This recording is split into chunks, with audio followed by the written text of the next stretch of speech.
মাত্র ৩টি সহজ নিয়ম জানলেই আপনি খুব সহজে বুঝতে পারবেন কোনটা হেলদি ফুড, কোনটা আনহেলদি ফুড।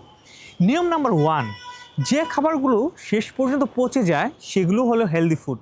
আপনি যদি একটি কলা কয়েক সপ্তাহ রেখে দেন, দেখবেন কলার গায়ে ফাঙ্গাস পড়ে গেছে, কারণ এর ভিতর জীবন আছে। পরক্ষণে যদি আপনি একটা বিস্কিট দীর্ঘদিন রেখে দেন, দেখবেন এখানে কোনো ফাঙ্গাস নেই, এটি হলো আনহেলদি ফুড।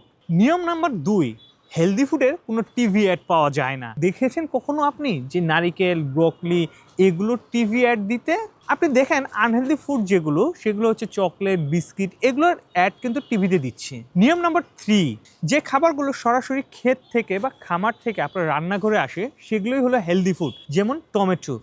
আর মাঝখানে যদি এটা ফ্যাক্টরিতে ঢুকে যায়, এটা হয়ে যায় টমেটো সস, যেটা আমাদের জন্য আনহেলদি। তাই খাবার আপনাকে খুব সচেতনভাবে বাছাই করতে হবে, কারণ দিন শেষে আপনি যাই খান সেটি আপনি হয়ে ওঠেন।